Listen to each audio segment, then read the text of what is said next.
Washington football. Woo!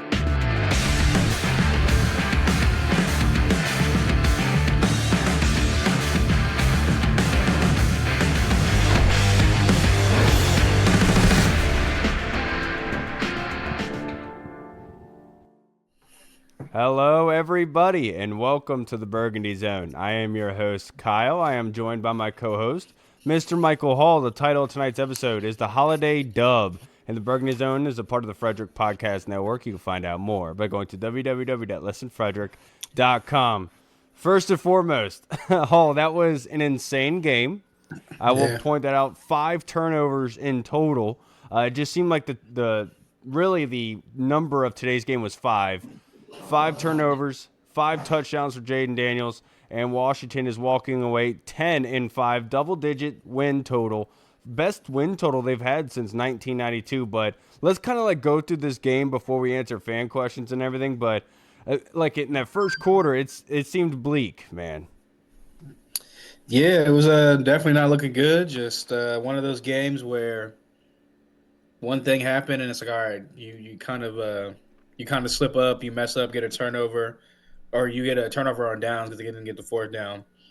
But because all right, regroup your whatever, come back out, get yourself back in the game, and they usually been pretty good with that. Where something happens or a team comes down and scores, they're usually been pretty good with answering the other team when they put up points on the board, and they come out. Luke gets a good return, and then turnover. It's just like bam. And then they score again. It's like kind of that quicksand thing where you're talking about. Yeah. And look, I'm not gonna say it was luck or whatever, but because who knows what happened to Jalen Hurts stays in the game regardless. But yeah, injuries are part of the game, and it is what it is. We caught a couple of injuries on our side, they caught a couple of injuries on their side. So yeah, I just look at it as, like you said, a crazy game. First quarter was definitely looking bleak, but.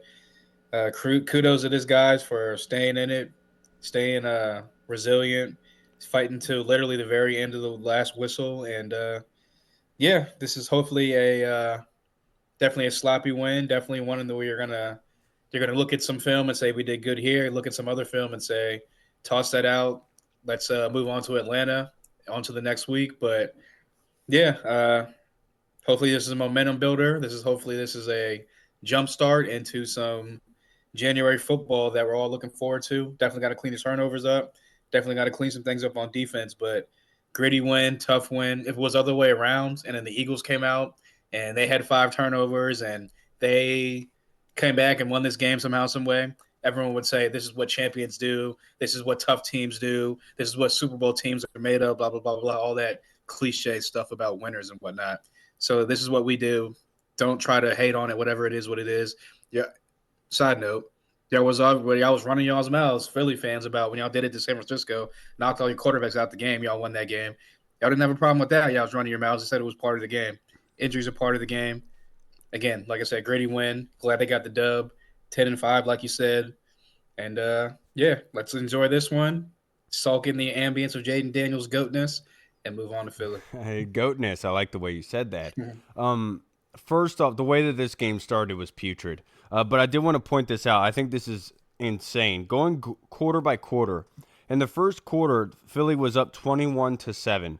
Second quarter, Philly does not score a touchdown. Washington does. So that eliminates it from 21-7 to 21-14 heading into halftime. In the third quarter, that's what Philly puts on 6. All right, so now it's 27-14. In the fourth quarter, the Eagles scored 6. Washington scored 22 points. So it's literally you flip this game over where in the first quarter they score 21. We only score 7. Fourth quarter we score 22 and they score 6. I think this game in particular goes out to the offense, given the circumstances permitting. Brian Robinson coughing up the ball twice. Diami Brown coughing up the ball once. It was a really bad performance in the sense of playing disciplined football. The penalties were astronomical in this game. Eagles had 10 for 91. We had 6 for 93. It was putrid in this game. And like I thought last week, I thought Philly was going to really press on Marshawn Lattimore with A.J. Brown, and they certainly did. Marshawn got his. A.J. Brown got his. There were some dumb penalties there, but for the most part, I know Lattimore got taken out of this game, and you immediately saw Benjamin St. Juste rear his ugly head with a poor tackling attempt. But I really this game in particular could not come at a better time. And what I mean by that is this sort of game is what they were pulling off early in the year. The fact that this is happening with only 2 games left after this, and the fact that Philly was looking to win the NFC East in this game, and Washington wins it, so it halts their ability to win the NFC East in our stadium. We halt that. But in the same breath, we really took a chunk out of them today, to the point where Jalen Hurts gets nicked up with that concussion, right? He leaves. Devontae Smith gets out of this game at one point. They lost Jordan Davis in this game. It looked like he had a severe foot injury from what it looked like. He couldn't even walk off the field. And obviously we lost Marshawn Lattimore, but just speaking in the whole total sense, we did it at the right time. I know what everyone's going to say. Oh, they didn't have Jalen Hurts. Well, I don't care. Kenny Pickett's he's not a horrible quarterback. Right. You give him a good structured team, and he's able to do things with it. We saw that in Pittsburgh. He's not Joe Burrow, right? He's not these other guys, superstar quarterbacks, but he's a facilitator. He's a game manager, and if you give him that ability, he'll do it. I thought Frankie Louvu's interception was quite possibly his best play of the year, where he plays that flat, where Kenny sees him going to that flat, he knows he's there, and then pops it right in front of that slant route to get that pick. I know a lot of people are going to say, well, that's Kenny Pickett. I think Frankie Louvu just played that perfectly. No, he definitely baited him. Absolutely. And I know I said this is like the offensive side, but like the fact being is the offense was nulled and stopped pretty well for almost the entire game until that fourth quarter. And then they just popped the lid off of them. Obviously, they lost Chauncey Gardner-Johnson, but, that's what Philly does. They talk. They do a lot of it. They like to get in your head. They bully you a little bit. Did feel like that at some points in this game. But, I mean, being on Twitter for these games is horrible. Just because, especially the way this started out, obviously that's not a great way of going about winning.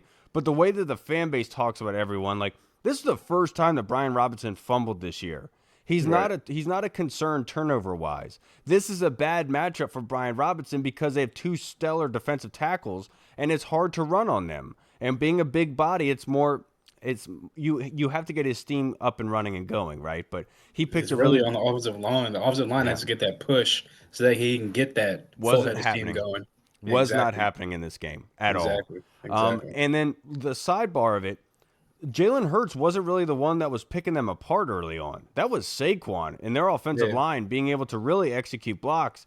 And then we come back and we are stalling them. We are nullifying everything that they're running, getting them in the backfield, doing exactly what we needed to do. Obviously, it's easier because Kenny's in the game. You kind of more so stack the box. You force the issue a little bit more, right? But I'll say this, man. Their MO all season has been that they don't quit. And obviously, this was just another example of it where Jaden Daniels throws that pick. A lot of guys would be sulking, pissed off about it, right? Throwing his second interception of the game, but then just roars back and is able to win this game for this football team. I mean, it says a lot about them. I know they lost Darius Slay too, but I think the time that they did it could not have been better, dude. Could not have been better. Now, besides Jaden Daniels, who's your player of the game? Who's getting game beers? I mean, obviously, you got to go with Zacchaeus, OZ, 2 touchdowns, call it a revenge game. 5 receptions for 70 yards. Exactly. Definitely best game of his season for sure. Definitely stepped up. As we've seen all year, it's been number 2 wide receiver by committee. It's a different guy every week. This week it was OZ's turn. And hopefully this is continued. He on a hot streak. Hopefully he continues on a hot streak. He's playing another one of his former teams next week in the Atlanta Falcons. So hopefully he keeps it up and goes for another 2 touchdowns. But, I would go with definitely Zacchaeus with my player of the game. Yeah, look, I'll give myself a game beer, all right? I wore my Jaden Daniels 5 jersey that my parents got me for this game. I was able to watch it with my son. But the reason why I'm giving myself a game beer is because I'm playing my little brother, right, this week. And I have to be honest. I started Brian Robinson, and I took out Jaden Daniels. Because in my mind, I'm sitting here thinking, I don't want to jinx them to the point where they lose out. If he does do well, I'm happy because the team won, right? But if he does poorly and my team loses in the playoffs because of it, I'm going to be really upset. It's going to be like I'm the reason for it. So the fact that I benched Jaden Daniels, he goes scores 5 touchdowns, that's me right there. Give me the game beer. I'm all for it. No, but in all honesty, I think Johnny Newton deserves it. Johnny Newton had 6 tackles, 1 sack, 3 tackles for loss, and 1 quarterback hit. He came to play today. And the defense Yep. altogether, they had 4 sacks. The Eagles dominated time of possession, 36 minutes and 18 seconds to Washington's 23 minutes and 42 seconds. But I think Washington is slowly learning that, like, they kind of go into this games like that little brother syndrome, if that makes any sense. Whereas, like, they, by the end of it, they kind of realize, like, okay, this is how we're supposed to do it. And that's what I meant by, like, that time. The timing of this is so great for Washington in the sense of that confidence to say, okay, yeah, they did lose a couple guys, but we can play, dude. And that's not a bad team. They're very well built overall. But Washington, somehow, after turning over the ball 5 times, was able to win that football game. And it speaks to a lot who do they have behind center, because not only was he obviously a leading passer with 24 39, 258 yards, 5 touchdowns, and 2 interceptions, he had 9 carries for 81 yards. And Yep. he is a difference maker, man. Absolute difference maker. He had some mistakes. Nobody played perfect. But the one thing is, what we've said since week 2, as long as number 5 is back there, you have a chance to win. Yeah, 100%. That's why I call him Jaden the Chain Mover. Jaden the Chain Mover Daniels. When he got the ball in his hands, more times than not, he's gonna move the chains for you. So, yeah, definitely a great game by him. Stellar game by him. One for the books in a really, really early career. And yeah, this is just year 1, so the sky's the limit. I feel like when we got him behind center. And game beer to my guy Arch Deluxe, who was on here on Wednesday, who said that his unsung hero of the game was going to be Jamison Crowder, who had 2 receptions for 15 yards and 2 touchdowns. So him himself deserves game beers again on third down, just showing you that he is an asset to have. That's somebody you can depend on. And I think Diami Brown came up with the 50-yard reception. Yeah, he did have that fumble, but him himself is just doing enough to help this football team win. And we cannot talk about Terry McLaurin. 5 receptions, 60 yards, 1 touchdown. That was on Quinyon Mitchell, by the way. Yes, sir. I got one more game beer. I'm gonna give it to my guy Luke McCaffrey. Not for what he did on offense, but what he did in the special teams game. I feel like every return that he got, he was putting us 30 plus yards upfield, 35 plus yards up on the as like starting field position. I was going to But ask you your unsung hero, and I would say that's probably a unsung okay, hero well, yeah, that would candidate. be my unsung hero then. All right. If you move on to the next question, my unsung hero would be Luke McCaffrey, special teams.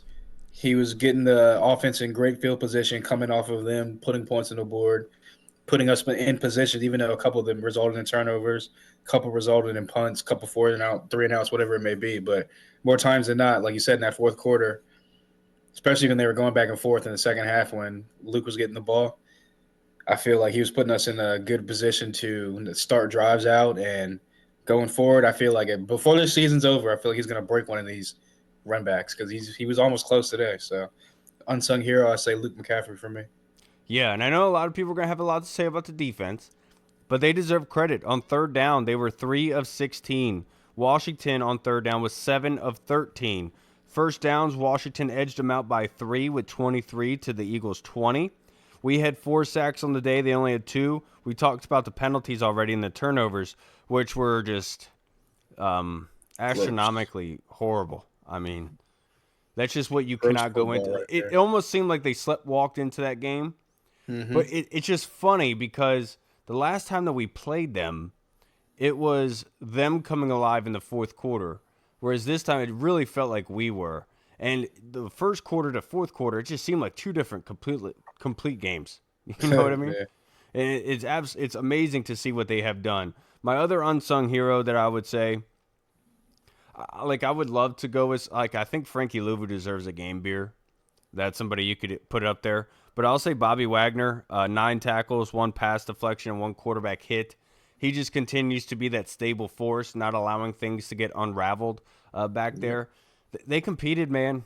This is a win that could not come at a better time. I know everyone is very excited for what they have in store, and they should be. 10 wins with a rookie quarterback. He is a poise. I was listening to Terry McLaurin in his post-game presser talking about that in that Ravens game, seeing him on the sideline pissed off, like this is somebody that doesn't like to lose, and in his first year, it's something that, and he's willing to do anything possible to make sure that he puts him in a good position to win. That's evident at this point. And even with the injury that he had early on, he's not concerned. He just goes out there and plays the game. And those legs, man, I know that they continue to be our leading rusher, and that's something that like you continue to say that's a not a great recipe to have going into against really good teams, but my goodness, man, is he a freaking game changer? I mean, my God, not Hey, much you can do. my response to that is it's just year one. He's elevating the team around him and what he's got around him. Whenever we put solid pieces around him, elevate the guys that not guys that not every week he's going to have to elevate, but guys are going to be able to elevate him week to week, week in and week out, where it's not just like Jaden Daniels playing hero ball, which was basically today was put the team on your back and play hero ball for us, Jaden. And I love to see that as a rookie in year one because that just shows you that he has the potential to do it and can do it.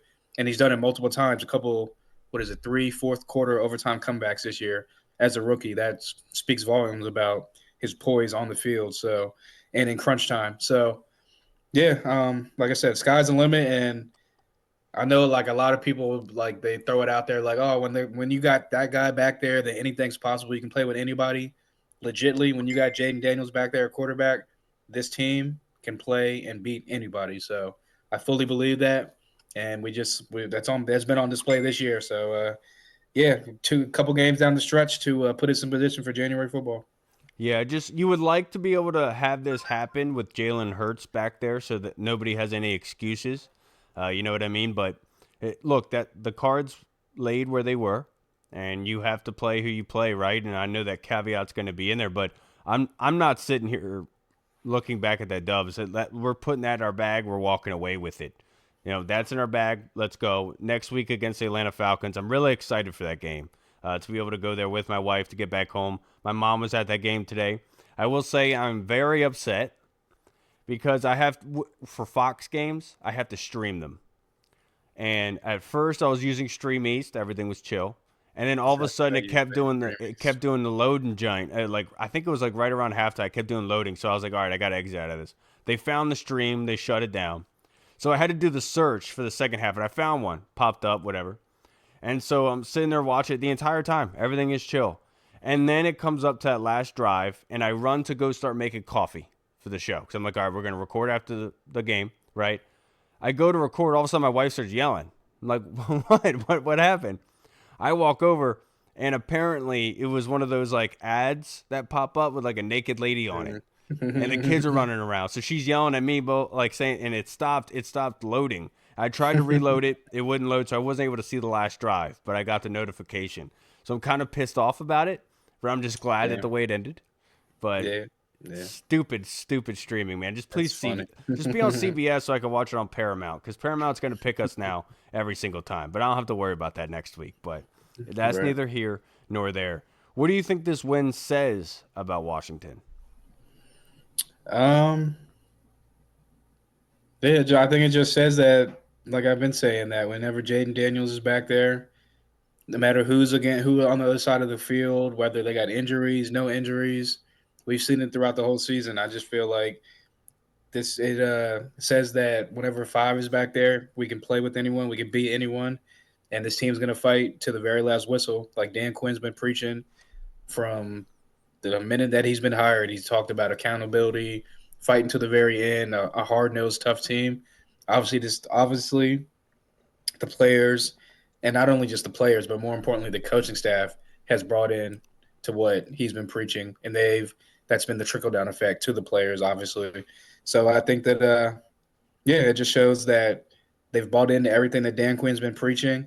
The coaches are buying into what Dan Quinn's preaching and preaching that to the players as well, teaching that to the players as well. And when five is back there, you got a shot against anybody. Yeah, for what it says to me is we are not in Kansas anymore. And obviously that was evident early on. But if we're being honest here, this Washington team would not have, from the past, would not have fought their way into this and fought It their would have been way. a blowout. After And that first quarter, it would have been a yeah, blowout. you're absolutely right. And look, they did not start out in the best sort of terms, but they continue to fight. Circumstances kind of rolled themselves into it. It almost felt like the Cleveland Brown game for us, where Jaden gets injured and they leave Mariota in there, right? And the thought process at that time was, we got it in the bag. We're good. We don't need to worry about it. Let's allow them to do their thing, but we're going to win this football game, right? And that's how it kind of felt with the Jalen Hurts thing. Is they were like, look, we're up 14-0. We're kind of dominating them at this point. Don't worry about rushing Jalen back in there. We got it. And the fact that they were able to roar themselves back, take over the circumstances. I know they weren't able to run the ball again today effectively. It's another one of my big concerns, of course, against really stout defenses. But it just tells you, wow. And as much as everyone likes to complain about the wide receivers, he still threw for what, over 258 yards, 5 touchdowns. They still find a way to do it, and give a lot of credit to this group. They are not ones you want to look over. Now we are joined by our guest. I had to bring him on here, Mr. Deluxe. How you doing, brother? I'm doing good, man. I'm a little out of breath after that game. Dude, you're not kidding, Deluxe. And I want to bring you back on here because you expertly picked Jamison Crowder to be the unsung hero of the game. Oh man, it was amazing. He's just one of those guys that steps in when you need him, and he 100% did. Him and Zacchaeus, they both had 2 touchdowns apiece, right? Yep. Yes. Yeah. Oz, you could also say that, H2O, that dude is just a fresh breath of air. That one first touchdown he had, it's amazing. Being able to navigate through the field, be able to extend that and get that touchdown in there.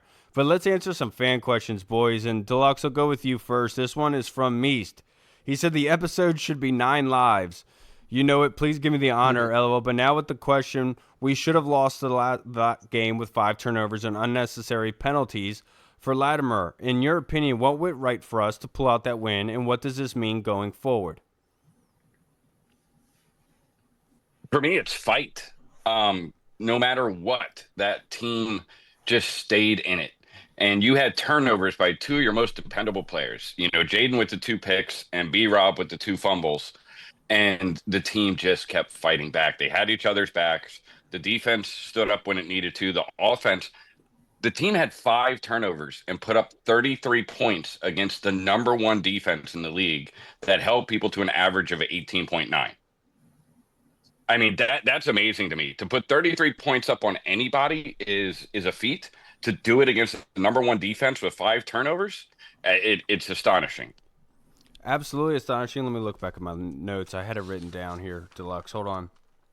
The Eagles defensively on third down were second in the league at 34%. Today, Washington was 7 of 13. I guess the second-ranked defense in that regard. What does this say? I think, honestly, what would I call? What does Batman use? Is it it's not a Gatling gun, but what does the thing use? He shoots up to climb up, like to roofs and stuff like that, up walls. Whatever that's called, that's what they had because they were in quicksand, and they were feeling it. They were up to their necks in it, and they were able to shoot that thing out, get it onto a tree, and get themselves out of quicksand. I think that's what this game tells us, is that really, truly, even like, because you could say against other teams, they've never given up, like against Chicago. They're not a playoff team right now, right? Well, against these good teams, it's been hard. And the one graphic they showed is Washington was what, 0-4 against playoff teams and everything. Well, today we got the dub for it. And that's getting shot out of that quicksand to show that, yeah, it doesn't have to be against subpar competition, you could say, against the best of the best. And of course, you could say what you want about Jalen Hurts being out, but they were able to get themselves out of it. And I think it says a lot, especially with being able to nullify Saquon. What about you, Hall? Yeah, what went right for them to get the win is, I would say, Jaden Daniels winning from the pocket. He showed that, like, against a well-historied and well-storied defensive coordinator and Vic Fangio, and we've seen the track record of this defense of the Eagles throughout the season with him as the coach or whatever. So he showed and proved that he can win from the pocket, even though he did it all season. But to do it against this type of defense with these pass rushers, these linebackers, these defensive backs, even though guys got injured, whatever, he just showed that he is that dude, and he's evolving into a guy kind of like Lamar became into the league, where he was a guy that scrambled first and then became like a good passer from the pocket.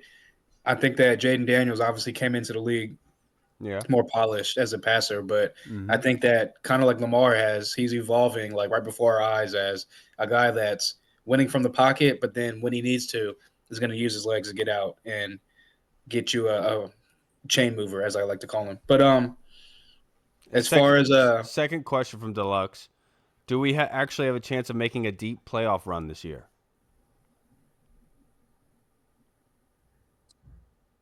Do you hear me?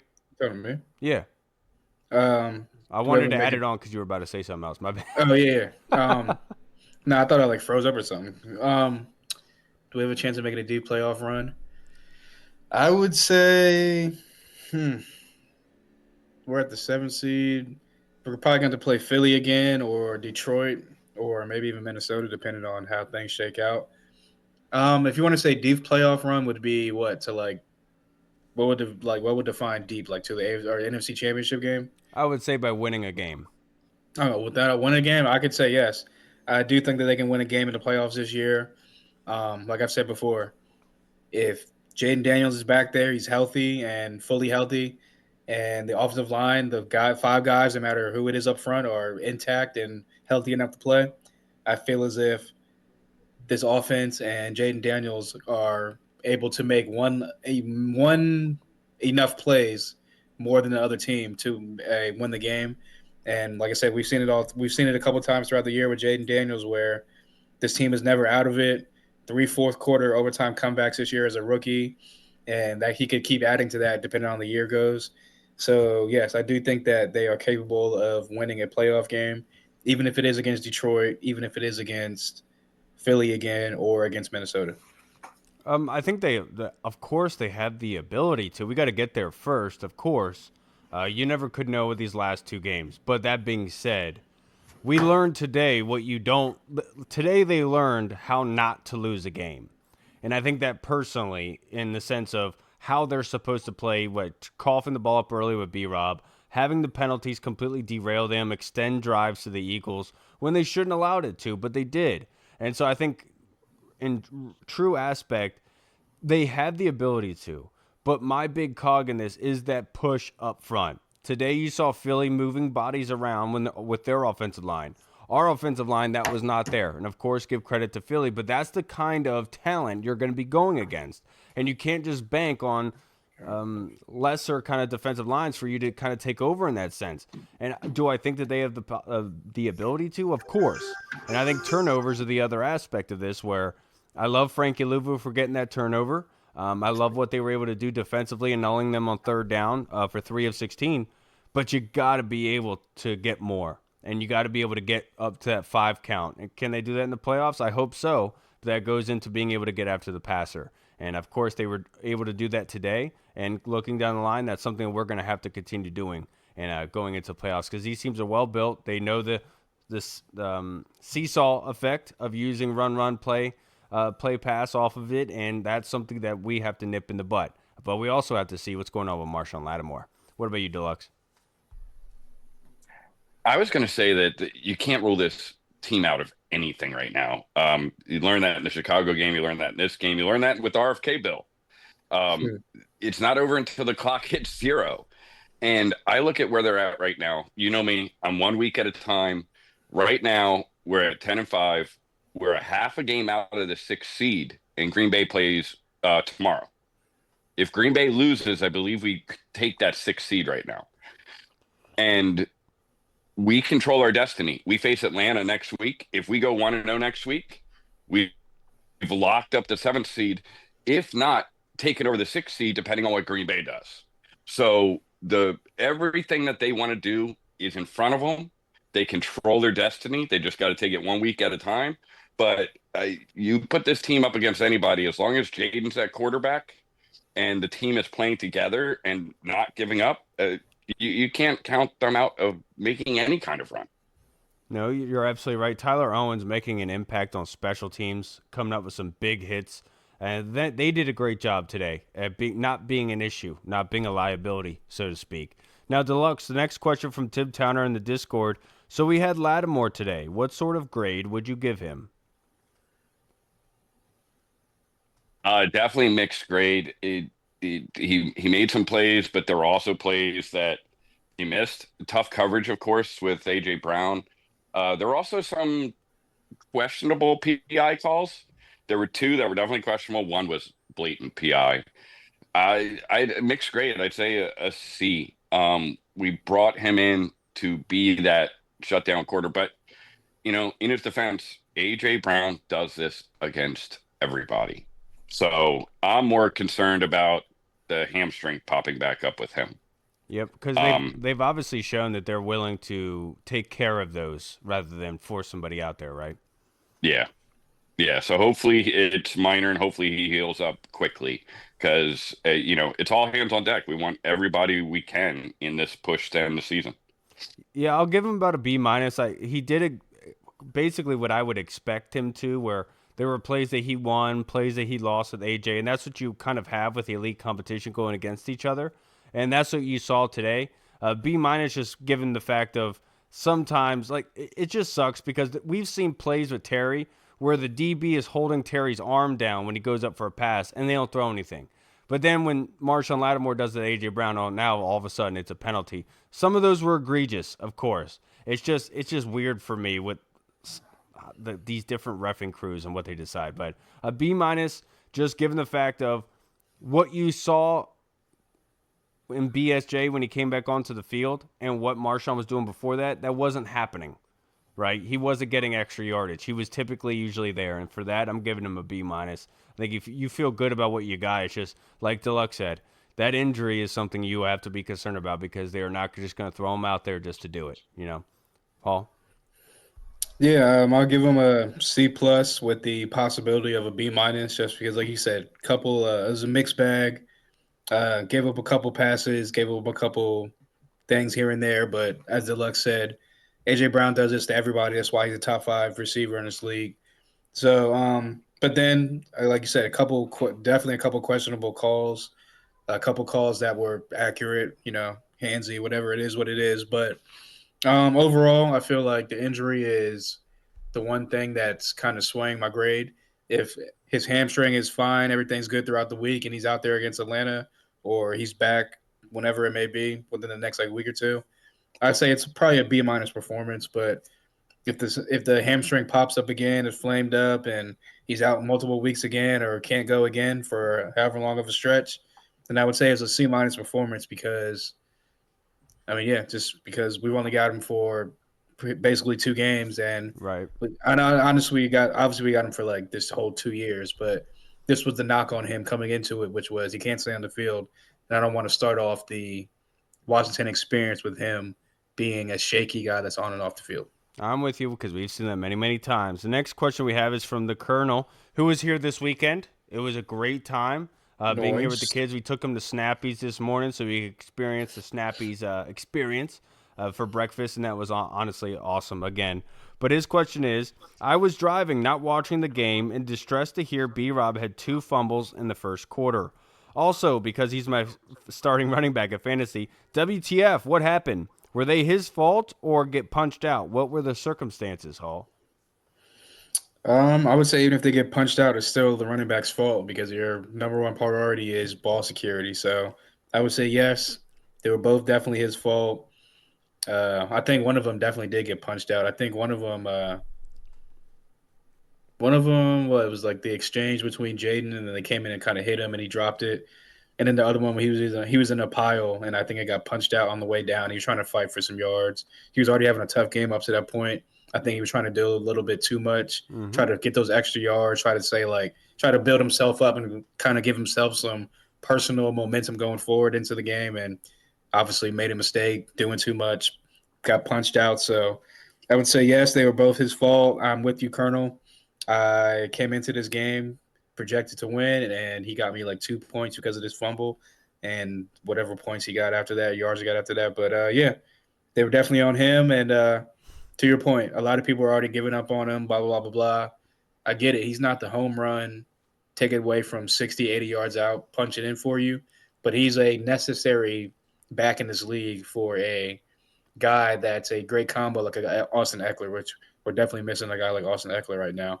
So he's definitely a needed commodity, if not for the rest of this year and like to go going forward next year with his contract, but definitely on him with the fumbles. Yeah, you even heard people on Twitter talking about Austin Eckler needing to get back and everything. Like, oh my goodness, I get it, guys. Like, we don't like mistakes. Eckler at this point is not a guy that can take it to the house either. Well, He's I'm just saying, like, it's just this always happens. I mean for the guys of people that are like, we need an Eckler back, and he's multiple out the backfield, he can catch it better. Yes, he's a little bit more explosive, but he's not the home run guy that's good that everyone's clamoring for either. So like, again, right. They're a great combo together. They go great together. The first one, I think you're right in the sense of you should always have ball security. Always have two hands on it, have it secured with you. B-Rob is notorious for having that thing, just having it out a little bit more than he should. It's not always tight to his body, right? Like his forearms are so gigantic, it's not really a concern for him. But the first one I will have to put on Sam Cosmi because he was giving it away that he was pulling. Jaden Carter called it right away. He said he's pulling.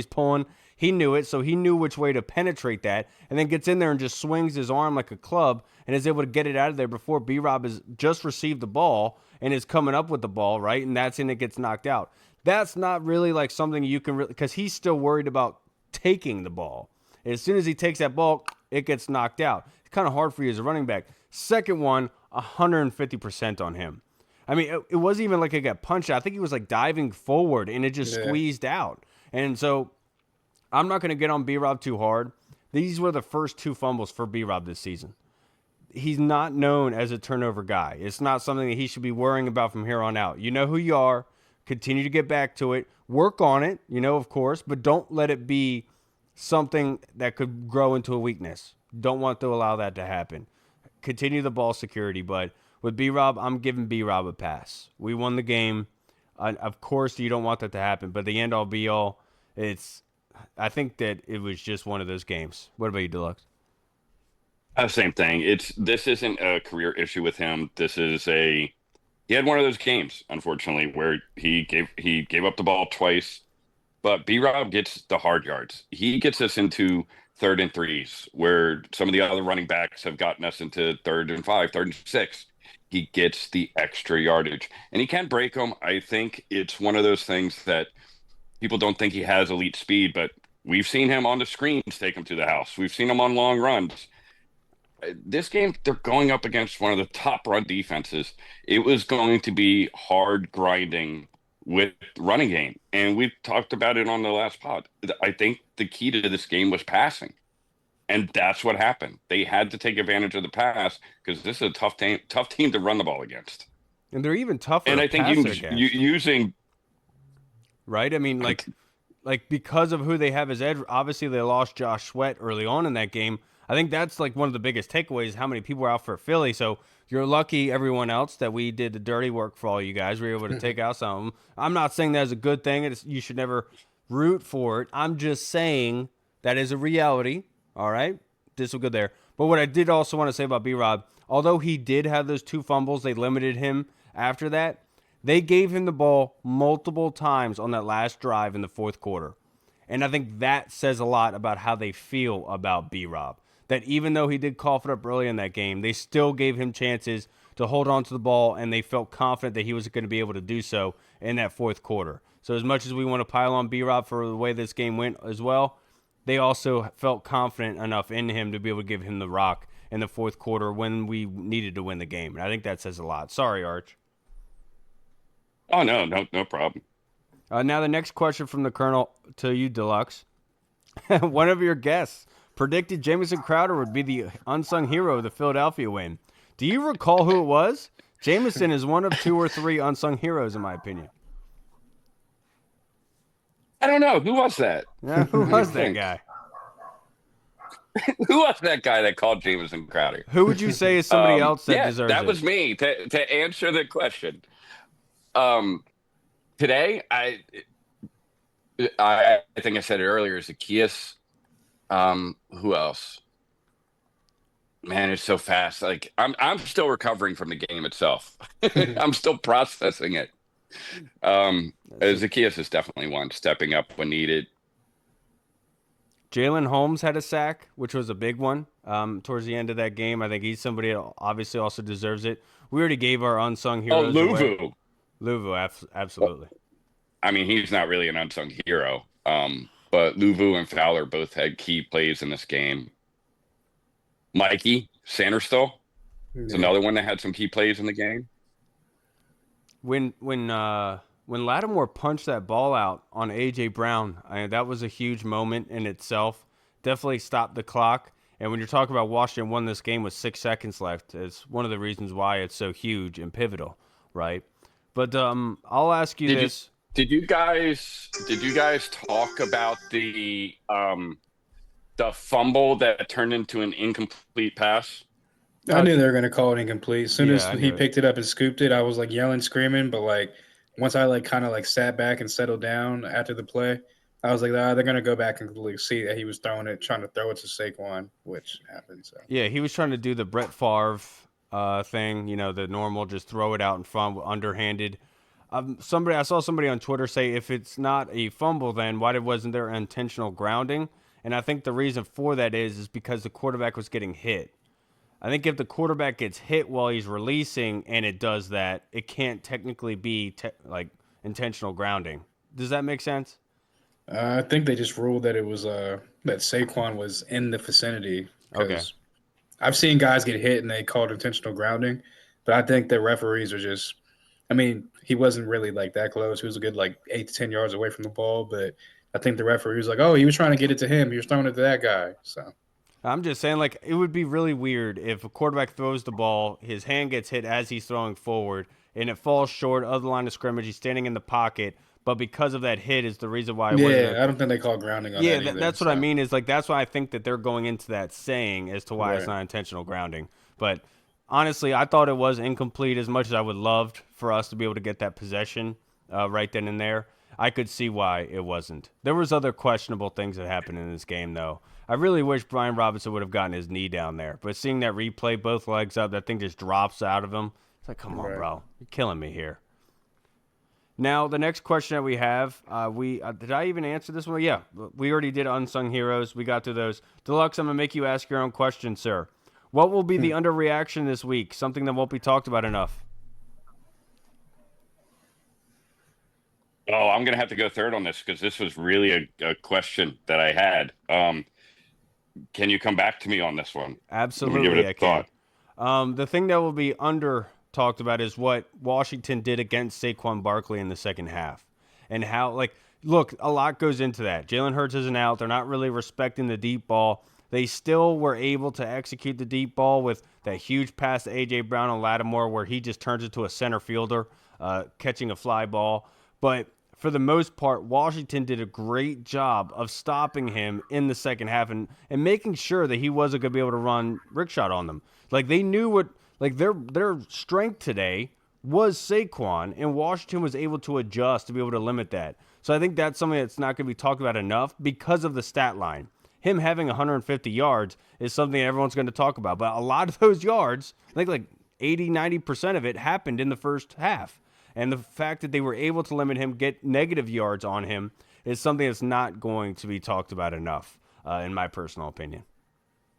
I will say the kicking game. I think that going into it, a lot of people were shaky about the kicking game.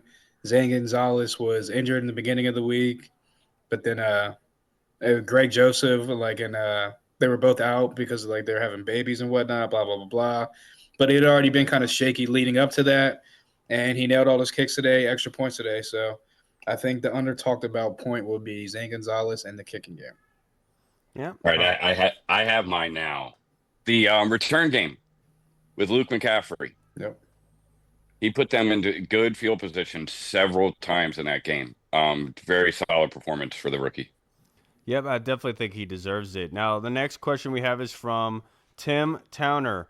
Hall, how do you think the Bears and their fans are feeling about their quarterback, and if it is now clear that they made the wrong decision? The irrational fans are probably sitting there saying that, oh, we should have chose Jaden Daniels. Well, the irrational slash smart fans are saying that we should have chose Jaden Daniels, whatever, da da da da. But it's still not even year one is not over yet. They're gonna get a new coach in there. All the reports are probably that Ben Johnson is going to be their new head coach, and we'll see how he is as a head coach and a leader of men and whatnot, and how he leads a team. We all know he's a great offensive mind, so to say that the offense will probably be in good hands with Caleb Williams and Ben Johnson as the quarterback or the head coach / offensive coordinator, quarterback coach, I would say, yeah, going forward, we'll see how he is. But me personally, and I know like a lot of people out there are probably saying, and even Ryan Poles, maybe honestly behind closed doors, is probably saying to people, yeah, we probably did make the wrong decision. But again, it's still early, and I do think that going forward, Caleb, if they get the right coach in there, just like with Jaden and Cliff Kingsbury, it's all about the pairing and how those guys work together. So if Caleb can get a guy like his Cliff Kingsbury, I think that he should be fine. But we definitely made the right choice.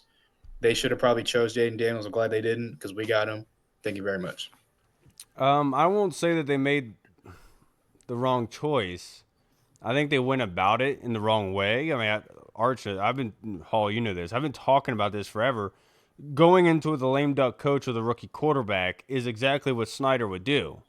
Fire a guy and then have to hire a guy who likes your quarterback, and then you kind of get this unraveling of sorts. What they were talking about, this was the best situation for a rookie quarterback to go into with Chicago, and then they don't obviously their division is very good. But that being said, I'm not going to sit here. I don't want to pile on them because I felt like they were a lot like us in the terms of get a franchise quarterback and everything like that. I'll just say Washington had a better game plan for how to utilize Jaden and using the running game to be the real breather and to be able to massage him into the game is what really helped Jaden and this offense early on. And as much as he was getting all the success, all the fame and light about it, the run game was really stemming and really the reason why everything blossomed into what it was. The Chicago did not go with that same mindset, and it unraveled, and to the point where they're firing everybody at this point. So I think Ryan Poles should be on the chopping block, and I don't know why he's not. You can talk all this and that. They paid Montez Sweat a lot of money to underperform, and we were able to get more out of Dante Fowler and company than they did for them. And so they were supposed to have a better defense. They were supposed to have the better overall team, and they didn't go into it with the right game plan. But that's why we have Adam Peters and company. I'm not going to say if they made the wrong choice or not. We don't know the future, but all I'm going to say is I'm just glad that I root for Washington. You know. What do you think, Deluxe? I think landing in the right situation is more than the 53 men on a roster. You have to land in the right tenure of a coach with good GM, good owner, good coordinators, good players around you.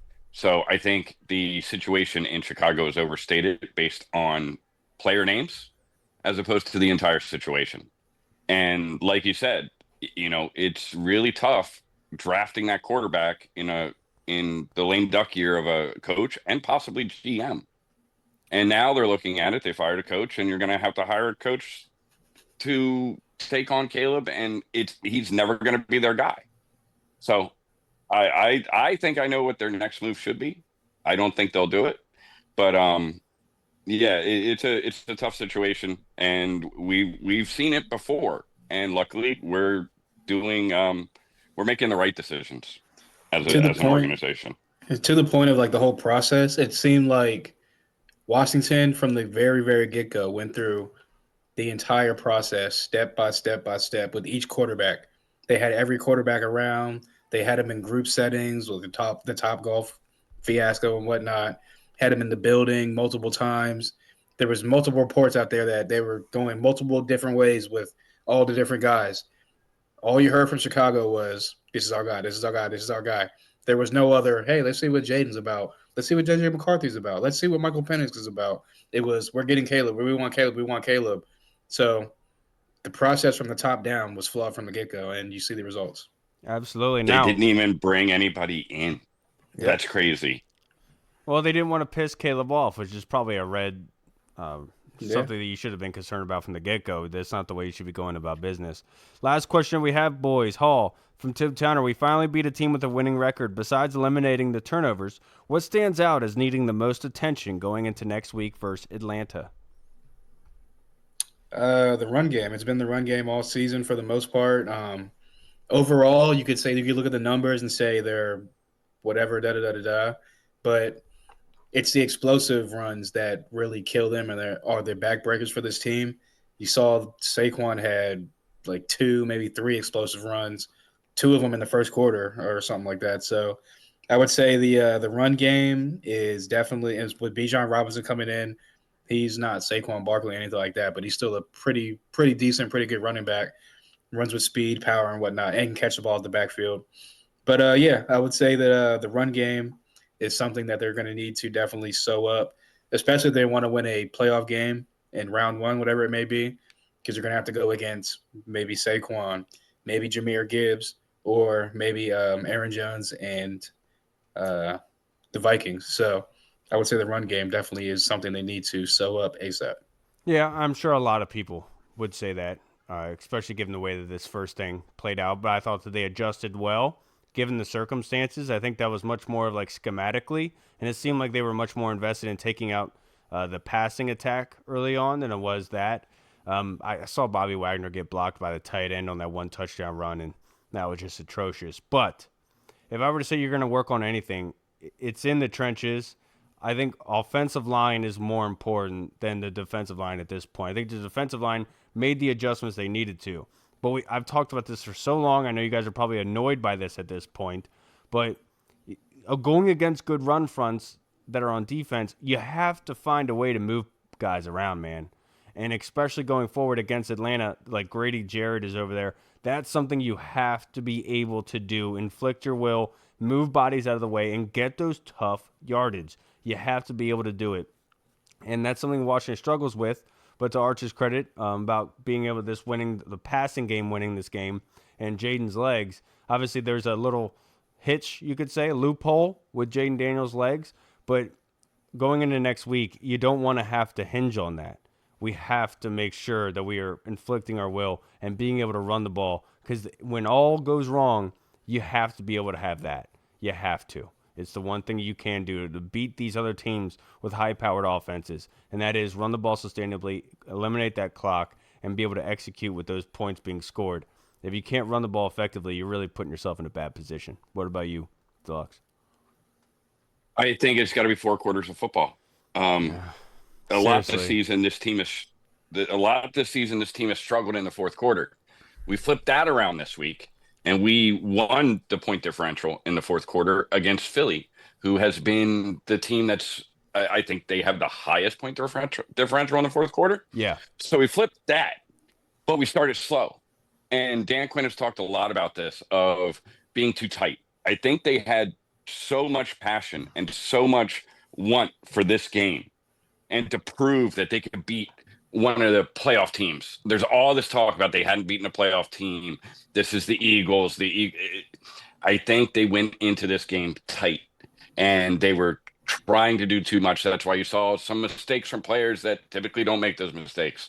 Yep. So they need to play 4 full quarters of football. They fixed the fourth quarter. Now we got to get back and adjust and come out and just play your game. Don't try to do too much. Don't press. Just trust in your technique, trust in your skills, and play football. Yeah, I just really would like Jaden to dial back on his relationship with Reed Blankenship. Just let's not make that connection so much more. I mean, the past 2 games, he's had one at the end in the fourth quarter. And it's like, of course, Right. Of course, that ball just has to plop right in his face. You know what I'm saying? All right, boys, going to wrap us up for this episode. Deluxe, you did a fantastic job on Wednesday. You did a fantastic job today. Wanted to give you your flowers for being correct on Jamison Crowder. You absolutely deserved it, of course. Hall, as always, appreciate you, brother. How's everything good with the baby? How's she doing? Yeah, everything's good. Just growing every day. Just trying to catch up on sleep whenever I can. I will say this, like our neighbors are really, like our neighbors next to us, they're Redskins fans. They introduce, like we've known them really well. Neighbors next door, Frank over here, and the people across the street, we don't really know all that well. But my wife was like, they went and made cookies this week. And so we went and we gave out our holiday cards and some cookies to our neighbors, like 6 of them around the way. Next day, the neighbor we never talked to across the street came over with her own cookies that she makes every year. We didn't know this. She gave it to us. And then right before we started recording, my neighbor Frank came over with a present for us for the kids, gave them a little game. And so it's just giving in this season of giving. It really is cool what happened today, and being able to have fun with the Colonel this weekend. And then watching this dub. This team just as much as people like to complain that this team it just takes everything out, they give you a lot too, man. I mean, you got to give them credit. Dan Quinn, the first coach in franchise history to have double-digit wins in his first season. Best win total Washington has had since, 1992, if I'm not mistaken. We're good. Well, We're best gravy, baby. start. Best start to the start, season. Best start. Yeah. Whatever. I don't care. We're winning. That's all that matters. Double digits, 10 wins, Paul. Nah. Deluxe, think about 10 wins, dude. Oh, they're about to have 11, which I've never. Well, they had it in '91, but I was like 4 years old, so I don't. Obviously, I don't remember that. Never seen 11 wins in my entire lifetime of watching this team. I was going to say the last time over 10 wins was 1991. Yep. So if we get to 11, that'll be the first time since 91. So what you're saying is they get to 11, they're going to win a Super Bowl. That's what you're saying. No, but let's get to 11. Let's get to 11. I mean, And we'll deal with everything after that. Let's get to 11 first. the RFK bill coming through last minute. Hall was even saying we should just keep it in Maryland. I was like, halt that crap. I was Halt like, that I wanted it in DC, but it was getting to the point of like the name change thing where it's just like, all right, this is like really annoying. Can we just like pick something and move on with our lives, please? I'm tired of hearing about this. It was funny. One dude on Twitter was like, "Oh, you got to complain about something. You got something that doesn't matter." Blah blah blah. I'm like, it's called critical thinking, dude.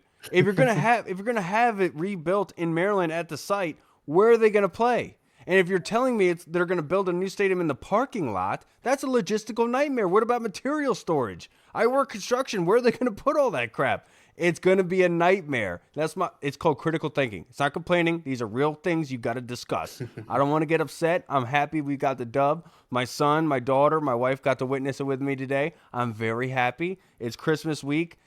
It's the week of giving, and Washington just gave the Eagles an L and a whole bunch of issues to worry about from here on out. So look, I'm a happy man. I'm just saying, it's critical thinking.